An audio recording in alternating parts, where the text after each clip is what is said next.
What if life isn't just about surviving the day to day, but about transcending it? Today's guest believes that true transformation happens when we embrace ourselves as spirits, having a human experience, and live from that awareness. This is her story. Emily Manternach, that was good, is the founder Yeah. Yeah. of Embody in Mind, where she helps people step into deeper self actualization, transcendence, and transformation. With years of experience as a yoga teacher, wellness guide, and speaker, she brings a grounded yet deeply spiritual approach to helping others live a life they truly love. Emily has shared her wisdom at festivals, leadership events, and on podcasts around the world, not just around the country. My typo there, it should say around the world, always with one mission: to guide people back to themselves. Emily, welcome to Attention is the Currency. So great to have you on the show today. Thank you so much. It's great to be here, Danielle. You did an amazing job of introducing me. That's beautiful. Thank you. I always try to practice those intros to because we're going to welcome in our famous guests the right way. And Emily, you often speak about living as a spirit, having a human experience. What first awakened you to that truth? Yeah. So when I was growing up, I was very spiritual with my family. As I grew up, I did divert a little bit because part of that was I wanted to explore what other options there were than just the religion that I was taught at the time. And so with that, I learned many, many lessons in life. And then I had a couple of changes where I felt like internally things were changing. My body was breaking down in certain ways. I was still practicing healthy habits, but I had a moment where it was like, okay, what's really important in life? I was very emotional, and someone says she had her heart on her sleeve. I was very emotional for different things and recognize that there were plenty of things that need to process and release. And so at the time I was living in Texas in the US and I moved back to the Midwest because I grew up in Iowa. I'm living in Illinois and that's where I'm still at today. But it was quite a process to go through winter again first. But beyond that, just have those experiences where I could be with family more frequently and actually process in a different way. I had some other relationship changes too, and I started setting definite boundaries around the times that I was working because part of what was happening in my body is I was sending so much go, go, go energy.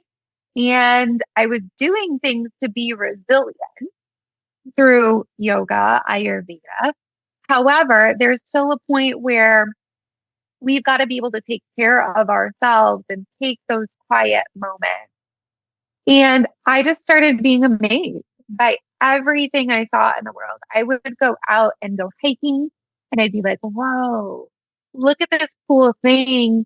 Or I'd be driving along and I was like, what is happening in the world right now? I feel like, you know, everything is in my favor. And it was quite a transition to process and then experience and say, okay, these things were releasing. This is more in alignment with where I'm meant to be in life and what's meant to happen in life. And it felt really, really good. That isn't to say that I didn't enjoy my life in Texas. I definitely did. But the time with family and some of those other important things more than just my work life is really when that happened. Yeah. And self actualization Yeah, you're good. can sound abstract in simple terms. What does it actually mean to you? Yeah. So I like to relate the eight limbs of yoga. Eight limbs of yoga is based on, there's a book called The Eight Limbs of Yoga, really. And it's got the beginning, but it's got a bunch of postures and movements within the background of it. PKS Iyengar, if folks are looking for that. And it talks about the first two are ethics and morals, the do's and don'ts, really. The third is the asana. The fourth is when we get into breath work. And then we get deeper into the mind and we start to connect with what's going on in the body deeper. And then we go into samadhi, which is connection to spirit. And so as we do that, we're self actualizing. And I tie together that with the pyramid, Maslow's hierarchy, that's probably a little more familiar to most folks in the world around food, shelter, water. We've got to have that to survive. And then you want relationships and vocation and a purpose in life. And then you feel self actualized where you're like, yes, I'm living life. I'm happy. This is exactly the way I want it to be every day. And I'm making good choices and I'm connected to spirit and I feel the support every day of angels or people around me because the universe really is working with us. And so the idea of being able to have that experience on the mat and take yoga off the mat and have that experience in a different format, whether it's someone doing martial arts or running, because you can still get that experience, or even just what we digest every day, knowing that's really where the self actualization and how I tie the two together and what I'm talking about. We feel that fulfillment, that purpose, our needs and wants are taken care of in a way that we're managing, responsible for, and making sure that we're making good choices. But we're also aware of, okay, so when Mother Nature, like, that surprises us sometimes. And that's still something that we can be resilient through and be, responsible, respond in a good way, kind to others. All of that goes to help us have more inner peace for where we're headed, what we're doing in life. And the goal is that if we have that inner peace, we can interact with each other better and world peace, right? Because we know we can have better understanding for those around us. And then it really fills out and it's like, hey, if I feel good and I can trust and I accept who you are and you feel good, of course we can combine and collaborate and feel good together. And it's more important than ever now because people aren't present in their lives. They're not because I think it's a lot of people are after more and more and more, and they're not realizing that they're covering their basics, and then they're wrong priorities in that, I guess. Yeah. And I think in the go, go, go type of world, we can think something is the way we want to be. And we've got to test it out. There is no harm in being able to have all the things that we really want, a jet or whatever that is for a person, right? Kind of using the jet as something that might seem like your own island, not Yeah, everybody yeah. wants that, Just on our but shopping list something, things. yes, yes. And so it's perfectly okay, but it's also, okay, what's the purpose behind that and what does that bring us? Because that's where it's important to know, am I, buying this or doing this activity because I'm concerned about what other people are thinking, or is it because I really love it? And when we actually really love it, that's a beautiful thing. If it's sometimes because of something that someone else, some other priority in the world, or someone else is appreciating that, so we want that. Um, it it may not feel as aligned internally with what we truly want. And my example of that is as an engineer for 17 years in industry, don't get me wrong, there were some super cool things and I can still geek out on some of the engineering stuff. I don't mind. It's fun to do that. But there were times where I was like, it was stressful. And that's what I mean, because it was like I could have worked every day for 24 hours and not slept, and still felt like I wanted to do more versus now being an entrepreneur and on my own too. It's been less stressful. I feel good about what I'm doing. And I feel like it's in a way where the universe is saying, yeah, you're doing a good job. Keep doing it too. So I get that feedback loop. What are the biggest misconceptions people have about transcendence and transformation? So the misconception about transcendence and transformation. In transformation, what I want people to know is small steps, right, lead to the big thing. And what we might even consider big, it's not necessarily that big. We can have small transformations just by choosing how we celebrate. For example, if we do something that is outside of our comfort zone, it's great. Do a dance party. Have a small piece of chocolate or something that feels good to celebrate with. That's a transformation and it's a feedback for the neuroscience to where it actually sits. It could be, you get your 8 glasses of water in a day. That can feel like a transformation on a small scale. Of course, there's a transformation on what feels like a larger scale, and we may be working towards that. So that is out there and available too. But I think that's one of the important things understanding about transformation and transcendence. That's important to know that we all still are human. And so when we do transcend and we connect the spirit and our greater consciousness, we still have our ups and downs and we all still having those emotions and we are allowed to have them. It's important to know that that's a part of the process. It's not just, hey, I am being spiritual and I transcended and nothing matters in the world. Buddha still had his moments Yeah. where it was tough in certain situations, and he writes about that.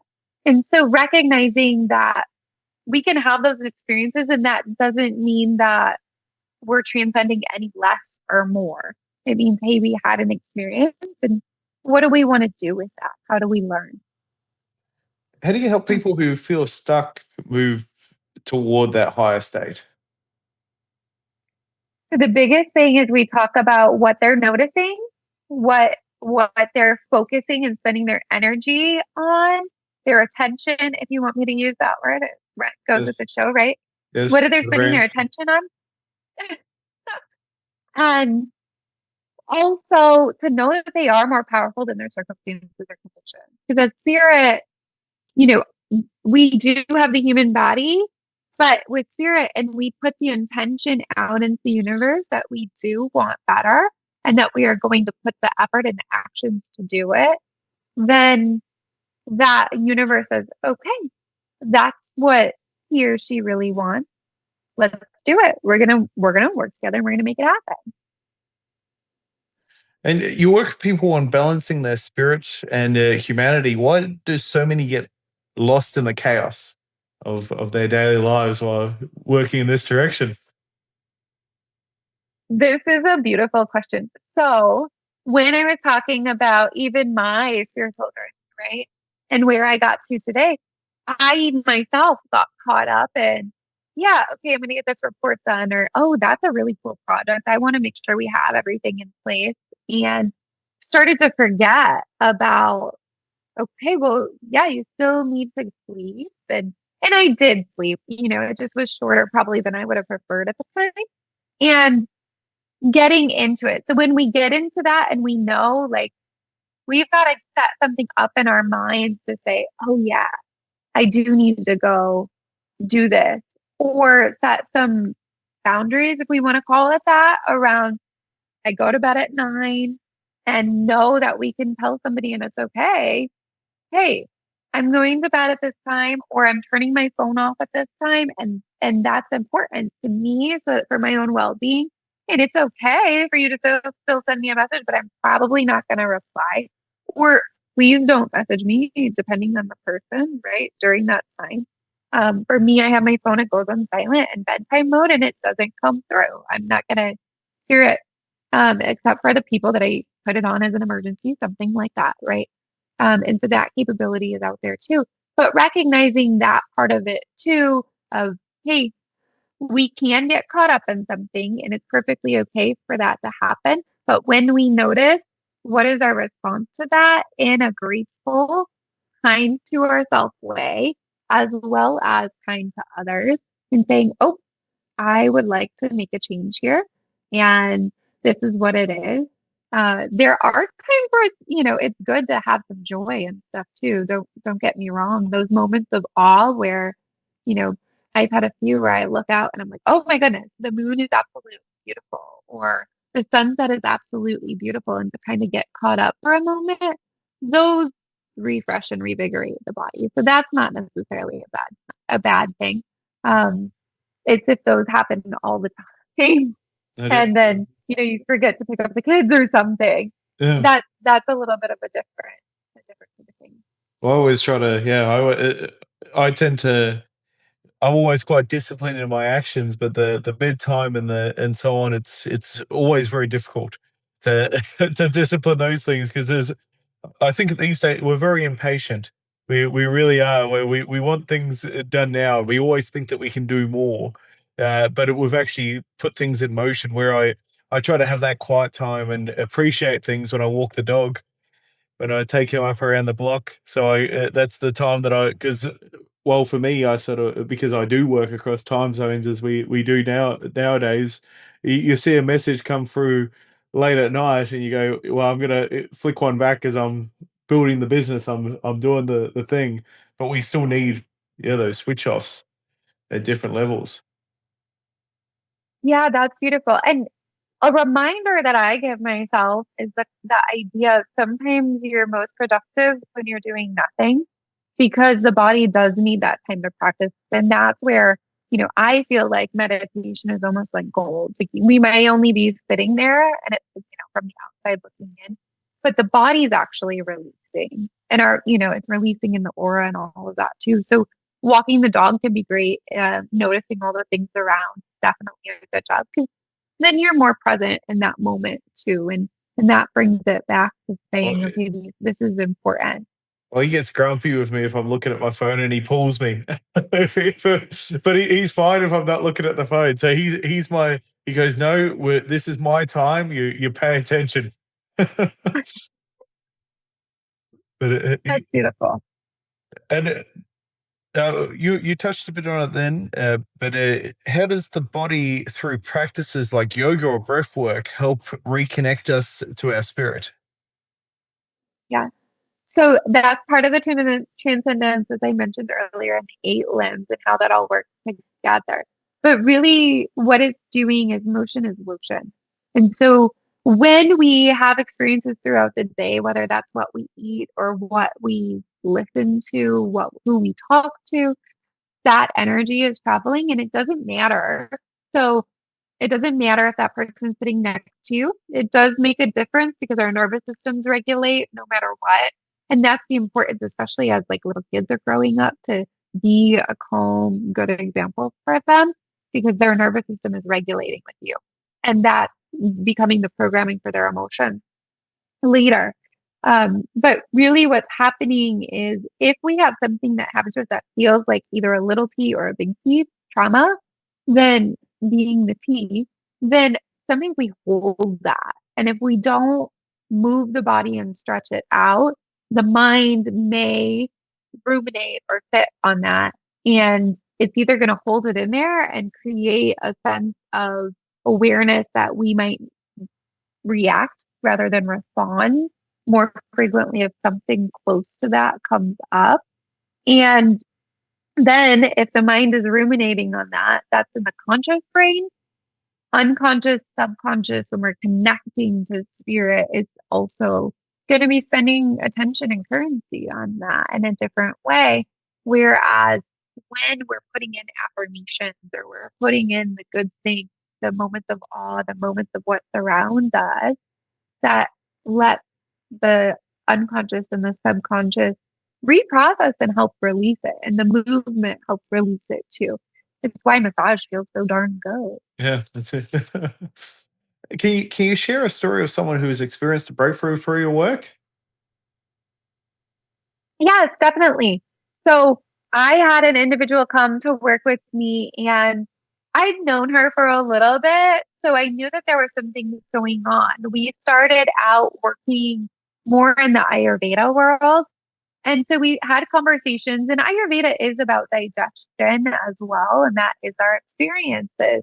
Um, so when she came to me more for the life coaching, it was like, okay, I had some background, but I definitely didn't know all of the circumstances.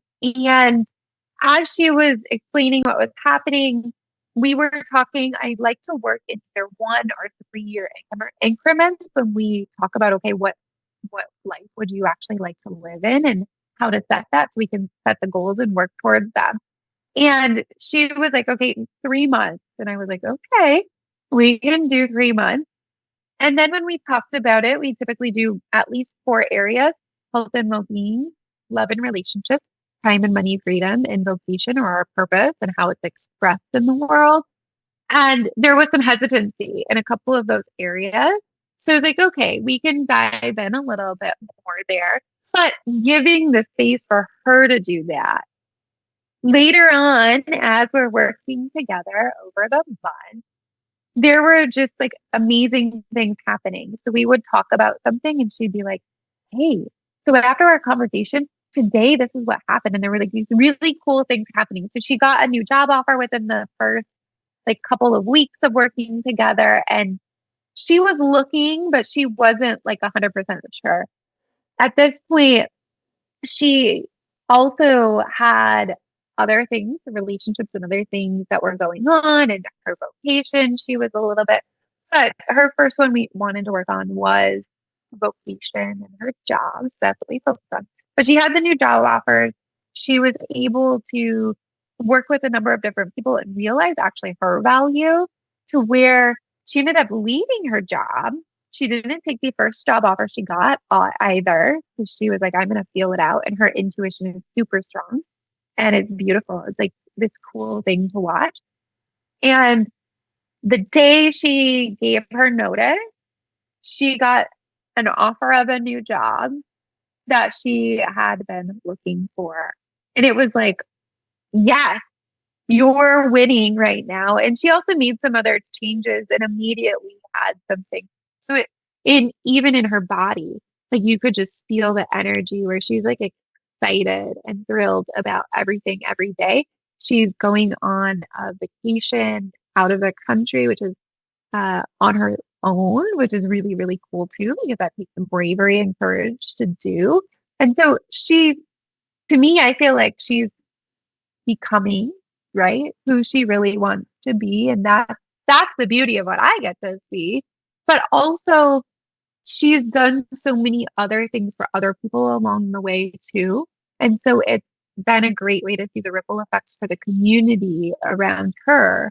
And it's just, yeah, it's absolutely amazing. She's starting her own business as well. And so it's like a whole shift. Yeah. Well, that's she's moved into alignment and getting everything. Yeah, all areas. And for someone listening who feel that wants to sort of go on that same journey and feels disconnected, what would be that first step for them? The first step would be to join a vision workshop, which I typically do once a month. And they're virtual and in person. So I'll do some of both. I am doing almost all virtual for the most part, but if I have local people around, I will definitely allow them to come in person if they prefer. And then that allows you to get kind of the basics and start to understand what it is. And then we can sign up for some one-on-one and really see if it makes sense. And that's I do that amount of time in my schedule after the vision workshop. And it's about 30 minutes to an hour, depending on what the person has going on. And then we talk about, is this the program for you? And making sure that it makes sense from both people's perspective and then really moving forward because they're worth it and their dream is worth it too. Yeah, I agree. Yeah, and just a few more questions before we move to the signature close one, because I just want to make sure that people have things to take away today that they can action straight away as well. And what daily practices do you recommend that anyone can start, even if they don't see themselves as spiritual? So the biggest thing I normally tell people, water. So Yeah. that's more on the nutrition and digestion, but get your good amount of water. Where our body is made up of so much water. And so I have them here as an example.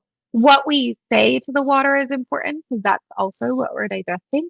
And if you were to write the word love on the bottom of your cup, it's going to put different frequency and energy into that. So that's important. The other is spend some time listening or meditating in some form or fashion because it's so important to have that stillness, that pause between things going on every day, even if it's just a couple of breaths. For breath work, breathing from the abdomen and the belly. And it's almost surprising how often we can get into chest breathing instead of breathing through the belly. And how that shifts what's happening in the nervous system, as well as the length of the lungs, because that's what's happening when we pull that diaphragm down, filling the belly. It affects everything all the way down to the pelvic floor. And that's super important for health, even, in whatever other part of the body you're talking about, reproductive health. So all of those are great things to be able to do a little bit. Meditation doesn't have to be like, I'm going to read this specific thing or listen to someone say a certain thing. It can really just be, I'm just going to sit for 5 minutes and be quiet, breathe, be calm. And stuff might come up, but that's, that's your body processing. Yeah. Decluttering the mind, using the filing cabinet. Yes. Yeah. What does it mean to you personally to live a life you love? So a life a person loves, for me personally, it's doing things that are aligned with what I want to do and that feel good.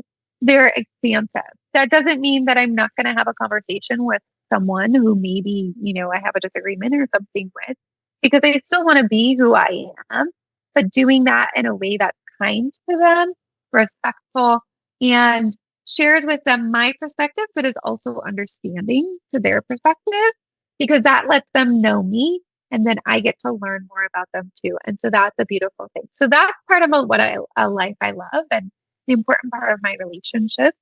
It's also important to be doing things and expressing it in a way that feels good to me. So knowing that if I want to go to bed at a certain time, it's okay for me to say, hey, I'm not going to respond after a certain time and things like that. That's perfectly okay too. And I don't have to feel guilty or shame about that. It's just who I am and who I want to be.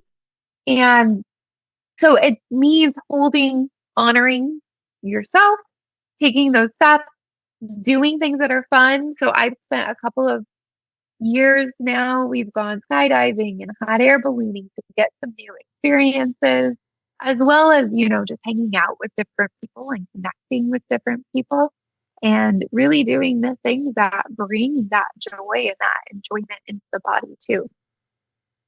That's perfect, exciting. I'd love to go hot air ballooning, but I'm a little bit cautious. I'll say cautious, not scared of heights, but cautious. Yeah, yeah. No, you're good. Yeah, but adventure's the way to go. I think that's travel and getting out there is really the most exciting part that anyone should do and enjoy their life. Yeah. Uh, what is your vision? What's coming up for Embody and Mind going forward? Is there things that we should be excited for? So the most exciting thing coming up sooner rather than later, we do have an in-person festival here in Illinois. So if folks are coming over now, I know you're in Australia, Daniel, but Yeah, I'll get come over join there us. someday. It's okay. Someday soon. Okay, sounds good. I'll make a trip over too, so it's okay. And I actually do have it on my list to come over to Australia. So I am working on some upcoming retreats. I haven't announced the location quite yet, but I am planning to do some transformational retreats with folks. And then a couple of other things more virtual. So I do enjoy doing some specialty workshops where we can dive in deeper. In fact, this week I'm doing a 5-day transformational workshop on forgiveness. I do have a couple coming up where we're going to talk about love and intuition on a deeper aspect of it. And then beyond that, looking to do a little bit more virtual, where I'm planning a virtual, um, I just lost the word. Summit. Man, a virtual event though, or summit. Yes, thank Yes. you. That's a good. Yeah, well, so much to be excited by. It's the big things are coming up, and we're moving to the closed question now, which I did warn you about at the start. And for anyone else who's seen some episodes, I'm sure they hold on for the question. And Emily, if attention is the currency, what should people stop wasting it on and start investing it in? So I think one that is pretty important to stop wasting it on is worrying or anything like that. Because if that's where we're giving our energy, the likelihood of that to transpire is higher. And really focusing on the things that do bring us joy, because when we start recognizing those, we will know better what we really truly want in our lives so that we can put actions on that and celebrate the good parts, because those are the parts we want to remember as we live our lives. That's perfect. That's exactly what we should be paying the attention to. So much wasted attention these days. And Emily Manternach reminds us that transformation isn't about chasing perfection. It's about reconnecting who you truly are. Her work through embody and mind shows that self-actualization, transcendence, and inner healing are possible for anyone willing to turn their attention inward. To learn more, visit embodynmindyoga.com, which we'll put the link in the description as well. So don't worry if you didn't get a chance to write that down. And connect with Emily on her socials. And remember, your attention is your greatest currency. Spend it where your soul actually thrives. Thank you again, Emily, and we'll see you all in the next episode. Thank you.